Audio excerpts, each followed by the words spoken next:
Perkenalkan, nama saya Indah Fadila Pulpesi dari kelas 3B PBSI. Kali ini saya akan menyelesaikan tugas dari mata kuliah Psikologi Pendidikan berupa wawancara terhadap responden. Kali ini saya sudah bersama responden yang bernama Thalia Seuta dari merupakan siswi SMA 13 Ambon. Sekarang kita akan mulai wawancaranya. Baik, saya akan menanyakan beberapa pertanyaan tentang kesulitan ketika responden alami di sekolah. Pertama, apakah yang Thalia rasakan atau merasa kesulitan ketika mempelajari mata pelajaran yang menurut kamu itu sulit gitu? Menurut saya yang sulit itu, kan sekarang saya adalah jurusan IPA. Jadi menurut saya yang sulit itu adalah mata pelajaran fisika, karena banyak sebenarnya hitungannya nggak terlalu sulit, cuman rumusnya itu lebih ke banyak, kayak satu soal tuh untuk mendapat jawabannya itu harus beberapa rumus gitu. Jadi mungkin harus belajar yang dengan baik, terus tergantung gurunya yang mengajar juga. Kalau misalnya gurunya pembawaannya kita tertekan atau galak, itu kan bisa berpengaruh ke kita juga gitu. Kalau misalnya gurunya galak, kita emang perhatikan, cuman perhatikannya itu bukan karena emang pengen belajar, cuman kayak tertekan, jangan sampai gurunya marah gitu. Baik, apa cara atau metode yang bisa kamu lakukan ketika merasa tertekan atau sulit dalam mempelajari mata pelajaran tersebut? Jadi biasanya saya mungkin kalau dari gurunya kan emang kita udah tahu pembawaan gurunya seperti itu, jadi yang menyesuaikan aja, karena kan kita kan siswa ya. Jadi ya tetap mengikuti dengan baik, berusaha untuk menerima dan memahami apa yang diajarkan. Dan kalau misalnya susah dalam konteks rumus dan perhitungan, itu mungkin lebih perlu banyak belajar juga sih. Ya betul. Oke. Selain itu, ada nggak mata pelajaran yang mungkin kamu sukai di sekolah? Kalau aku yang disukai itu hitungan, seperti kayak matematika sih.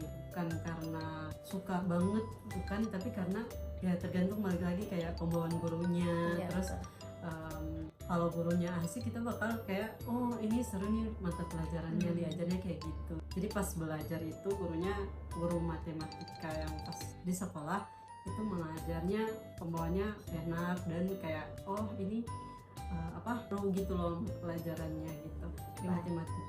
Oke, pertanyaan selanjutnya, apa yang biasanya kamu lakukan ketika lupa saat belajar? Jadi kalau misalnya ini belajar terus minggu depannya lupa tentang materi. Jadi biasanya kalau misalnya pulang itu dibaca lagi mungkin apa yang telah dijelaskan oleh guru tersebut tentang mata pelajaran itu, atau enggak sebelum kelasnya mulai, pas mata pelajaran itu biasanya kan guru sering tanya tuh. Jadi sebelum kelasnya mulai biasanya baca dulu apa yang dipelajari minggu kemarin gitu. Baik. Oke, selanjutnya itu bagaimana kamu mengelola kejenuhan dalam proses belajar ketika mengerjakan tugas rumah tapi ngerasa jenuh dalam mengerjakannya, kayak bosan atau tidak tertarik untuk melanjutkan belajar. Jadi mungkin pas pulangnya bisa langsung dikerjakan, atau bisa, sekarang kan zamannya HP ya, jadi kayak mulai ke distract, kadang suka lupa, tiba-tiba udah besok udah harus kumpul nih tugasnya. Jadi kalau misalnya belum tenggat, biasanya cicil kayak hari ini pengen bikin dikit dulu, terus malamnya dikit lagi. Tapi kalau misalnya lupa terus keingat sehari sebelum, biasanya HP-nya dia nonaktif atau ditaruh di luar jangkauan yang bisa disembunyikan. Iya, disembunyikan lah pokoknya. Terus diselesaikan. Nah, kalau kamu merasa kejenuhan dalam saat belajar di sekolah? Iya, jadi saat belajar merasa jenuh atau bosan dan merasa tidak tertarik. Kalau jenuh di sekolah sih mungkin ya paling duduk memperhatikan aja sih. Kalau misalnya ada pertanyaan, kalau kayak rasa jenuh kan pasti nggak ada yang pengen ditanyain, jadi ya udah. Tapi kalau emang pengen banyak banget nanya, ya pastinya fokus dengerin terus ya. Pertanyaan selanjutnya, apakah strategi atau cara yang kamu terapkan saat belajar? Kalau saat belajar sehari-hari sih kayak yang pertama ya, kalau pulang dibaca lagi materi setiap pelajarannya, atau enggak minggu depan atau besoknya mata pelajaran yang akan dimulai itu dari semalam udah lihat dulu apa yang mau dipelajari besoknya. Tapi kalau pas ujian ya pasti belajar setiap materi, misalnya setiap materi yang mau ujian. Oke.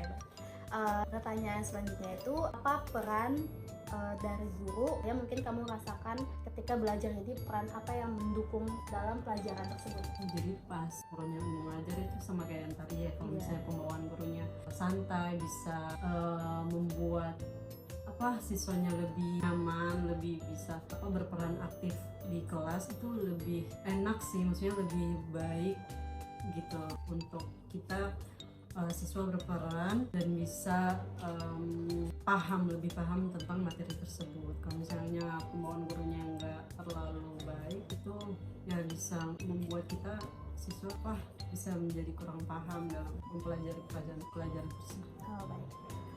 Selanjutnya apa peran teman atau orang tua dalam proses belajar? Kalau teman tuh enggak, sebenarnya kalau di kelas itu lumayan penting, karena kalau misalnya temannya fokus untuk belajar, kita juga termotivasi untuk aku juga harus nih, soalnya teman aku kan sebangku atau enggak teman yang lain juga fokus belajar, kenapa kita harus main-main gitu. Terus kalau orang tua juga berperan untuk ya menyemangati gimana proses belajarnya hari ini, atau semangat untuk belajar besok, ya pokoknya proses semangat lah. Apa menurut kamu yang hal yang mungkin tidak mendukung atau lingkungan yang tidak mendukung ketika belajar? Jadi mungkin di dalam kelas terjadi kericuhan atau berisik yang mengganggu situasi atau proses belajarnya. Kalau di kelas sih sebenarnya lebih ke teman-teman ngajak ngobrol kali ya, terus kayak ngajak main, sedangkan gurunya di depan lagi ngajar gitu kan, itu sih yang paling. Iya, untuk mengatasi hal tersebut itu apa yang bisa kamu lakukan? Biasanya aku sih kalau yang itu kan biasanya kalau di kelas aku itu biasanya yang paling belakang. Jadi waktu semester sebelumnya aku duduk paling belakang, itu ke distract banget teman-teman kayak ngobrol. Terus semester sekarang itu pindah tempat duduk ke yang paling depan. Jadi itu pindah tempat duduk yang paling depan kan dilihat banget sama gurunya, jadi kayak nggak mungkin untuk ngobrol, atau teman-teman yang di sebangku yang di depan juga kan nggak mungkin ngobrol gitu. Kalau ngobrol pun pasti pas jam istirahat atau enggak pas pelajaran, kamu ngerti nggak ininya itunya gitu. Apa hal yang membuat kamu merasa nyaman ketika kamu lakukan saat belajar? Mungkin beberapa orang mungkin melakukan seperti menggerakkan kaki atau mencoret-coret sambil mendengarkan, atau apa yang mungkin melakukan? Kalau di rumah ya sering itu belajarnya sambil denger musik. Kalau misalnya kalau hitung-hitung biasanya sambil musik. Jadi tentang teori ya bisa cuman baca-baca doang sih. Oke, baik. Mungkin itu saja pertanyaan-pertanyaan dari saya kepada responden. Terima kasih terhadap responden yang mungkin sudah berpartisipasi dalam wawancara ini. Oke, baik. Saya akhiri tugas wawancara ini dengan baca hamdalah, alhamdulillahirabbil alamin. Terima kasih pada responden juga dan semuanya. Saya pamit undur diri. Assalamualaikum warahmatullahi wabarakatuh.